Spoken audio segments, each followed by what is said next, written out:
Hello दोस्तों, मैं हूं आशीष। स्वागत है आपका फार्मा नॉलेज एपी में। आज हम बात करेंगे दोस्तों निमोनिया इन चिल्ड्रन। बच्चों में दोस्तों जो निमोनिया होती है, जो जकड़न हो जाता है सीन में, बार बार से खांसी आने लगती है दोस्तों। ठीक है, उसके क्या ट्रीटमेंट है दोस्तों, उसके बारे में आज हम जानेंगे। और कौन कौन सी मेडिसिन यूज होती है उसके बारे में डिटेल में जानते हैं। तो जो 0 से 5 ईयर तक जो बच्चों में दोस्तों निमोनिया हो जाता है, ठीक है, उसके क्या क्या कारण होते हैं, क्या क्या लक्षण होते हैं, उसके बारे में हम चलते हैं, आगे बढ़ते हैं। ठीक है, पहला काजेस के बारे में हम बात करेंगे दोस्तों, बैक्टीरियल की वजह से निमोनिया। ठीक है, तो जो मोस्टली जो निमोनिया होता है बच्चों में हो चाहे तो एडल्ट में हो दोस्तों, वो निमोनिया बैक्टीरिया की वजह से होता है। ठीक है, वो बैक्टीरिया कुछ भी, कोई भी बैक्टीरिया हो सकता है।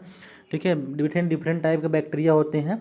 ठीक है, कोई भी बैक्टीरिया अटैक कर लेता है। ठीक है, पुरानी खांसी की वजह से दोस्तों लंबे समय से अगर 1-2 हफ्ते से खांसी आ रही, बच्चों को आराम नहीं मिल रहा है, ठीक है, तो उसमें जो बैक्टीरिया रहते हैं अपना इन्फेक्शन फैलाते रहते हैं, तो जाके बाद में निमोनिया डेवलपमेंट हो जाता है।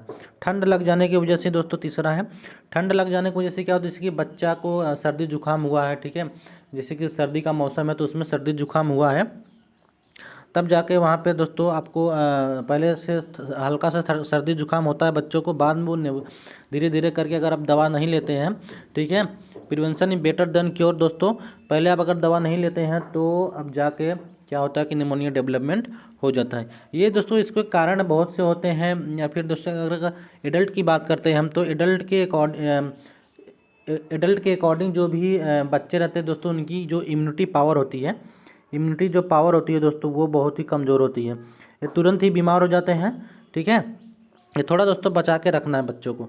चलिए आगे बढ़ते हैं, बात करते हैं इसके सिम्टम के बारे में। क्या क्या सिम्टम्स होते हैं दोस्तों बच्चों में। एडल्ट में रहता है तो सिम्टम्स अपना एक्सप्लेन कर देते हैं, क्या क्या हमको दिक्कत हो रहा है। लेकिन जो बच्चे होते हैं उनमें सिम्टम्स को एक्सप्लेन नहीं कर पाते, तो उसमें अनुमान लगाना पड़ता है कि हाँ क्या क्या दिक्कतें हो सकती हैं बच्चों में।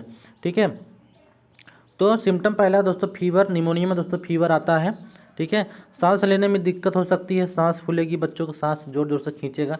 ठीक है, और खांसी की वजह से सीने में दर्द, और लगातार दोस्तों 4 से लगभग 5 मिनट तक लगातार खांसी आता है बच्चों को। ठीक है, और खांसी ज़्यादातर रात में आता है।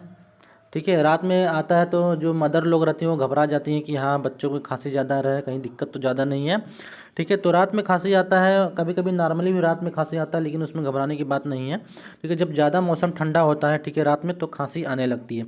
कमजोरी आती है दोस्तों, भूख कम लगती है। ठीक है, चलिए आगे बढ़ते हैं। और सीने में जो सो एक होता है उल्टी। ठीक है, जैसे कि गांव में लोग बोलते हैं शीत लग गई है बच्चों को। ठीक है, उसी के अकॉर्डिंग, उसी के टाइप का कुछ रहता है।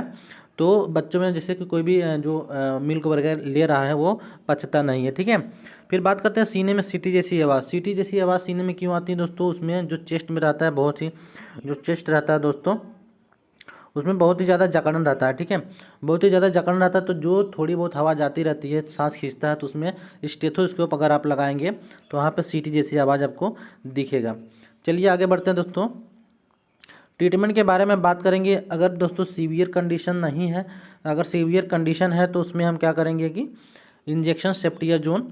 इंजेक्शन सेफ्टियाजोन दोस्तों फर्स्ट मेडिसिन होती है जो कि हर जगह काम करती है, चाहे वो चेस्ट इन्फेक्शन हो, चाहे एब्डोमिनल इन्फेक्शन हो, चाहे वो दिमागी बुखार हो दोस्तों, उसमें सेफ्टियाजोन बहुत ही अच्छा काम करता है दोस्तों।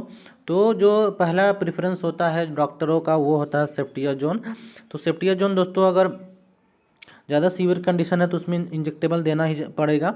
तो इसके जो डोजेज होते हैं दोस्तों 50 से 100 mg पर केजी, लेकिन ये 50 mg पर केजी से चलता है। जैसे कि कोई बच्चा 10 किलो का है तो उसको 500 mg IV रूट से स्लो दिया जाता है। ठीक है, IV रूट से दिया जाता है। ये था दोस्तों एंटीबायोटिक के बारे में। चलिए आगे बढ़ते हैं फिर से। ये दोस्तों फिर नेक्स्ट आता है दोस्तों जो मॉक्सी, अगर जैसे कि इंजेक्शन लगाने के लिए रेडी नहीं है पेशेंट। ठीक है, कोई कोई होते हैं जो कि इंजेक्शन नहीं लगवाते हैं, तो उसमें दोस्तों एक एंटीबायोटिक आता है मॉक्सिकाइंड सीबी, जो एमोक्सिसिलिन एंड पोटेशियम क्लोराइड, ये भी अच्छा काम करता है चेस्ट इन्फेक्शन में, तो इसको आप दे सकते हैं। तो इसका जो डोजेज रहता है दोस्तों 1 से 2 ईयर के लिए जो 4 ml, और 2 से 3 के लिए 5 ml, और 3 से 5 के लिए 7 ml आप दे सकते हैं। लगभग 7 या 5 से 7 दिन देना रहता है। तो एंटीबायोटिक कोई भी हो दोस्तों, अगर जैसे कि अगर दिख रहा है कि इन्फेक्शन है, तो एंटीबायोटिक का जो कोर्स होता है पहले 3 डे, 5 डे और 7 डे, बाद में 14 दिन तक उसको चलाया जाता है। चलिए आगे बढ़ते हैं। बात करेंगे दोस्तों सीरप सीनर रेस्ट के बारे में। इसमें जो पैरासीटामॉल, फिनाइलनेफ्रीन, मेलिएट, सोडियम, इसमें सब कॉम्बिनेशन है। ठीक है, अगर आप कॉम्बिनेशन वाली दवा यूज नहीं करना चाहते तो अलग से पीसीएम दे सकते हैं, अलग से सीरप पीसीएम दे सकते हैं, अलग से जो लिवोसिट्रिजीन होता है उसको दे सकते हैं दोस्तों, अलग से मोन्टेल्यूकास्ट दे सकते हैं। लेकिन इसमें सब कॉम्बिनेशन है तो इसीलिए ये दवा मैं लिया हूँ। तो ज़रूरी नहीं है इसको देना दोस्तों। ठीक है, अगर फीवर आ रहा है तो उसको अलग से आप दे सकते हैं।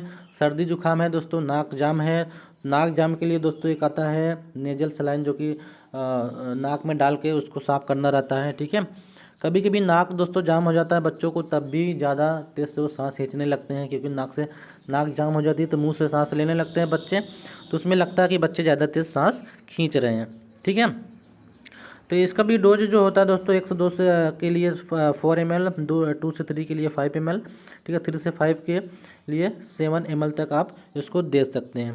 नेक्स्ट बात करेंगे दोस्तों कफ सिरप के बारे में। कफ सिरप जो अगर बच्चों को दोस्तों जो भी अगर कफ आ रहा है, खांसी आ रहा है, तो उसके लिए क्या क्या दे सकते हैं। तो जैसे छोटे बच्चे हैं दोस्तों उनके लिए क्या होता है, छोटे बच्चे जो जैसे कि 3-4 महीने के हैं, 5 महीने के हैं, 6 महीने के हैं, उनके लिए दोस्तों ड्रॉप आता है। यही चीज़ जो होती है वो ड्रॉप में आता है, उसको ड्रॉप में देना, सिरप नहीं देना है आप लोगों को। ठीक है, अगर जैसे कि 2 साल के हैं, ठीक है, 4 साल के हैं, तो उसके लिए आप सिरप दे सकते हैं। तो दोस्तों जैसे ड्राई कफ होता है, ड्राई कफ के लिए अस्ताकाइन DX, ठीक है, आता है, तो उसके जैसे सूखी खांसी बोलते हैं, तो उसके लिए आप दे सकते हैं।